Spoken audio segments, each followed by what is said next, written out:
So oft have I invoked thee for my muse, and found such fair assistance in my verse, as every alien pen hath got my use, and under thee their poesy disperse.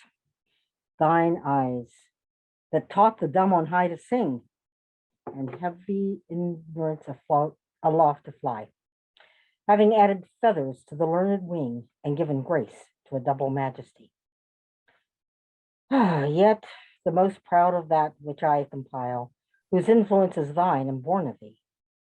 In other works thou dost but mend the style, and arts with thy sweet graces graced be. But thou art all my art, and thou dost advance as high as learning my rude ignorance. Whilst I alone did call upon thy aid, my verse alone had all thy gentle grace. But now my gracious numbers are decayed, and my sick muse doth give another place. I grant, sweet love, thy lovely argument deserves the travail of a worthier pen. Yet what of thee thy poet does invent? He robs of thee and pays it thee again. He lends thee virtue, and he stole that word from thy behavior. Beauty doth he give, and found it in thy cheek. He can afford no praise to thee, but what in thee doth live. Then thank him not for that which he doth say, since what he owes thee, thou thyself dost pay. Oh, how I faint when I of you do write, knowing that a better spirit doth use your name, and in praise thereof spends all his might to make me tongue-tied in speaking your fame. But since your worth is wide as the ocean, the humble and proudest sail doth bear, my saucy bark, far inferior to his, on your mainsail doth willfully appear. Your shallowest help doth keep me afloat, while he on your soundless deep doth ride, or being racked, I am a worthless mote. He of tall building and goodly pride. Then if he thrive, and I be cast away, the worst was this: my love was my decay. Or I shall live your epitaph to make, or you survive when I in earth am rotten. From hence, your memory death cannot take, although in me each part will be forgotten. Your name from hence immortal life shall have, though I, once gone, to all the world must die. The earth can yield me but a common grave, when you, entombed in men's eyes, shall lie. Your monument shall be my gentle verse, which eyes not yet created shall o'erread, and tongues to be your being shall rehearse when all the breathers of this world are dead. You still shall live. Such virtue hath my pen, where breath most breathes, even in the mouths of men. I grant thou wert not married to my muse, and therefore mayst not, without a taint or look, the dedicated words which writers use of their fair subject, blessing every book. Thou art as fair in knowledge as in hue, finding thy worth a limit past my praise, and therefore art enforced to seek anew some fresher stamp of the time-bettering days. And do so, love, yet when they have devised what strained touches rhetoric can lend, thou truly fair wert truly sympathized in true plain words by thy true telling friend, and their gross painting might be better used where cheeks need blood, in thee it is abused. I never saw that you did painting need, and therefore to your fair no painting set. I found or thought I found you did exceed the barren tender of a poet's debt. And therefore have I slept in your report, that you yourself, being extant, well might show how far a modern quill doth come too short. Speaking of worth, what worth in you doth grow. This silence for my sin you did impute, which shall be most by glory being dumb. For I impair not beauty being mute, when others would give life and bring a tone. There lives more life in one of your fair eyes than both your poets can in praise devise. Who is it that says most, which can say more than this rich praise, that you alone are you, in whose confine immersed is the store, which should example where your equal grew? Lean penury within that pen doth dwell, that to his subject lends not some small glory, but he that writes of you, if he can tell that you are you, so dignifies his story. Let him but copy what in you is right, not making worse what nature made so clear. And such a counterpart shall fame his wit, making his style admired everywhere. You to your beauteous blessings add a curse, being fond on praise, which makes your praises worse. My tongue-tied muse in manners holds her still, while comments of your praise richly compile, reserve their character with golden quill, and precious phrase by all the muses file. I think good thoughts whilst others write good words, and like unlettered clerk still cry amen to aid free him that able spirit affords, in polished form of well-refined pen. Hearing you praised, I say, 'tis so, 'tis true. And to the most of praise, add something more. But that is in my thought, whose love to you, though words come hindmost, holds his rank before,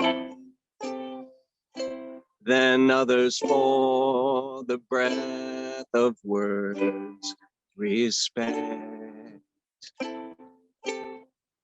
Me for my dumb thoughts, speaking in effect.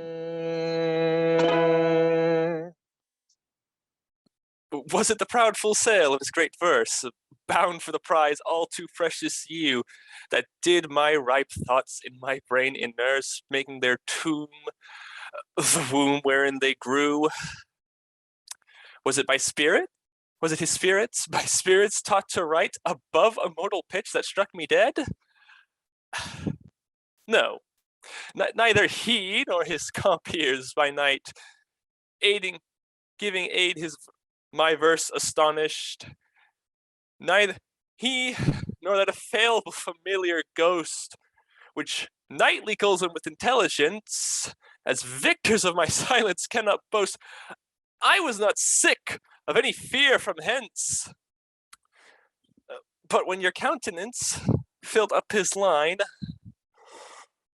then lacked I matter that enfeebled mine. Farewell, thou art too dear for my possessing, and like enough thou know'st thy estimate. The charter of thy worth gives thee releasing, my bonds in thee are all determinate. For how do I hold thee but by thy granting? And for that riches, where is my deserving? The cause of this fair gift in me is wanting, and so my patent back again is swerving. Thyself thou gavest, thy own worth then not knowing, or me to whom thou gavest it else mistaking. So thy great gift, upon misprision growing, comes home again, on better judgment making. Thus have I had thee as a dream doth flatter, in sleep a king, but waking no such matter. When thou shalt be disposed to set me light, and place my merit in the eye of scorn, upon thy side against myself I'll fight, and prove thee virtuous, though thou art forsworn. With mine own weakness being best acquainted, upon thy part I can set down a story of faults concealed wherein I am attainted, that thou in losing me shalt win much glory, and I by this will be a gainer too, for bending all my loving thoughts on thee, the injuries that to myself I do, doing thee vantage, double vantage me. Such is my love. To thee I so belong, that for thy right myself will bear all wrong. Say that thou didst forsake me for some fault, and I will comment upon that offense. Speak of my lameness, and I straight will halt, against thy reasons making no defense. Thou canst not, love, disgrace me half so ill, to set a form upon desired change, as all my self-disgrace, knowing thy will. I will acquaintance strangle and look strange, be absent from thy walks, and in my tongue thy sweet beloved name no more shall dwell, lest I, too profane, should do it wrong, and haply of our old acquaintance tell. For thee, against myself I'll vow debate, for I must ne'er love him who thou dost hate. Then hate me when thou wilt, if ever now, while the world is bent my deeds to cross. Join with the spite of fortune, make me bow, and do not drop in for an after loss. Do not, when my heart hath scaped this sorrow, come in the rearward of a conquered woe. Give not a windy night a rainy morrow, to linger out a purposed overthrow. If thou wilt leave me, do not leave me last, when other petty griefs have done their spite, but in the onset come. So shall I taste at first the very worst of fortune's might, and other strains of woe, which now seem woe, compared with loss of thee, will not seem so. Some glory in their birth, some in their skill, some in their wealth, some in their body's force, some in their garments, though new fangled ill, some in their hawks and hounds, some in their horse, and every humor hath his adjunct pleasure, wherein it finds a joy above the rest. But these particulars are not my measure. All these I better in one general best. Thy love is better than high birth to me, richer than wealth, prouder than garments cost. of more delight than hawks and horses be. In having thee of all men's pride I boast, wretched in this alone, that thou mayst take all this away, and me most wretched make. But do thy worst to steal thyself away, for term of life thou art assured mine, and life no longer than thy love will stay, for it depends upon that love of thine. When need I not to fear the worst of wrongs, when in the least of them my life hath end? I see a better state to me belongs than that which on thy humor doth depend. Thou canst not vex me with inconstant mind, since that my life on thy revolt doth lie. Oh, what a happy title do I find, happy to have thy love, happy to die. But what's so blessed, fair, that fears no blot? Thou mayst be false, and yet I know not. So shall I live, supposing thou art true, like a deceived husband, so love's face may still seem love to me, though altered new. Thy looks with me, thy heart in other place, for there can live no hatred in thine eye. Therefore in that I cannot know thy change. In many's looks, the false heart's history is writ in moods and frowns and wrinkles strange. But heaven, in thy creation, did decree that in thy face sweet love should ever dwell. Whate'er thy thoughts or thy heart's workings be, thy looks should nothing thence but sweetness tell. How like Eve's apple doth thy beauty grow, if thy sweet virtue answer not thy show. Those that have power to hurt and will do none, that do not do the thing they most do show, who moving others are themselves as stone, unmoved, cold, and to temptation slow. They rightly do inherit heaven's graces, and husband nature's riches from expense. They are the lords and owners of their faces, others but stewards of their excellence. The summer's flower is to the summer sweet, though to itself it only live and die. But if that flower with base inflection meet, the basest weed outbraves his dignity. For sweetest things turn sourest by their deeds. Lilies that fester smell far worse than weeds. How sweet and lovely dost thou make the shame which, like a canker in the fragrant rose, doth spot the beauty of thy budding name. Oh, in what sweets dost thou thy sins enclose? That tongue that tells the story of thy days, making lascivious comments on thy sport, cannot dispraise, but in a kind of praise, naming thy name blesses an ill report. Oh, what a mansion have those vices got, which for their habitation chose out thee, where beauty's veil doth cover every blot, and all things turns to fair that eyes can see. Take heed, dear heart, of this large privilege. The hardest knife, ill used, doth lose his edge. Some say thy fault is youth, some wantonness. Some say thy grace is youth and gentle sport. Both grace and faults are loved of more and less. Thou makes false graces that to thee resort. As on the finger of a throned queen the basest jewel be well esteemed, so are those errors that in thee are seen to truths translated and for true things deemed. How many lambs might the stern wolf betray if, like a lamb, he could his looks translate? How many gazers mightst thou lead away if thou wouldst use the strength of all thy state? But do not so. I love thee in such sort as, thou being mine, mine is thy good report. How like a winter hath my absence been from thee, the pleasure of the fleeting year.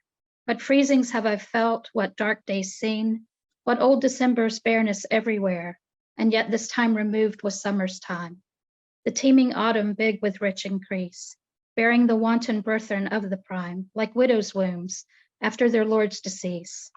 Yet this abundant issue seemed to me but hope of orphans and unfathered fruit. For summer and his pleasures wait on thee, and thou away, the very birds are mute. Or if they sing, 'tis with so dull a cheer, that leaves look pale, dreading the winter's near. From you have I been absent in the spring, when proud-pied April, dressed in all his trim, hath put a spirit of youth in everything, that heavy Saturn laughed and leapt with him. Yet nor the lays of birds, nor the sweet smell of different flowers in odor and in hue, could make me any summer story tell, or from their proud lap pluck them where they grew. Nor did I wonder at the lilies white, nor praise the deep vermilion in the rose. They were but sweet, but figures of delight, drawn after you, you pattern of all those. Yet seemed it winter still, and you away, as with your shadow I with these did play. The forward violet, thus did I chide. Sweet thief, when didst thou steal thy sweet that smells, if not from my love's breath? The purple pride, which on thy soft cheek for complexion dwells, in my love's veins thou hast too grossly dyed. The lily I condemned for thy hand, and buds of marjoram had stolen thy hair. The roses fearfully on thorns did stand, one blushing shame, another white despair. A third, nor red nor white, had stolen of both, and to his robbery had annexed thy breath. But for his theft, in pride of all his growth, a vengeful canker eat him up to death. More flowers I noted, yet I none could see, but sweet or color it had stolen from thee. Where art thou, Muse, that thou forgetst so long to speak of that which gives thee all thy might? Spendest thou thy fury on some worthless song, darkening thy power to lend base subjects light? Return, forgetful Muse, and straight redeem in gentle numbers time so idly spent. Sing to the ear that doth thy lights esteem, and gives thy pen both skill and argument. Rise, resty Muse, my love's sweet face survey, if time have any wrinkle graven there, if any be a satire to decay, and make time's spoils despised everywhere. O truant Muse, what shall be thy amends for thy neglect of truth and beauty died? Both truth and beauty on my love depends, so dost thou too, and therein dignified. Make answer, Muse, wilt thou not haply say, truth needs no color with its color feet, beauty no pencil, beauty's truth to lay. But best is best if never intermixed. Because he needs no praise, will doubts be dumb? Excuse not silence so, for 'tlies in thee to make him much outlive a gilded tomb, and to be praised of all ages yet to be. Then do thy office, Muse. I teach thee how to make him seem long hence as he shows now. Okay, so thy gift, thy tables are within my brain, full charactered with lasting memory. Which shall above that idle rank remain, beyond all date, even to eternity? Or, at the least, as long as brain and heart have faulty by nature to subsist, yes. Till each to raise, oblivion yield his part. Of thee, thy record never can be missed. That poor retention could not so much hold, nor need I tallies thy dear love to score. Therefore, to give them from me, I was bold, to trust those tables that receive thee more, to keep in adjunct, to remember thee, were to import forgetfulness in me. Shall I compare thee to a purple haze? Thou art far kinder. We're talking righteous bush. Rough kids do snatch the darling buds from maize, and summer's lease is up. Landlord equals douche. Where then will I find thee, honeyed Kaya, when my cursed suppliers do run out? Perhaps succor shall I beg of Maya, although she hath a tendency to shout. Dime bag or noog, I'll lie on the carpet and smoke my spiff, or in sooth just a roach. For Anne is full vexed. Lay off, please stop it. One whiff of ganj, and anon she'll encroach. So long as dudes can breathe and birds have feather. That rug really ties the room together.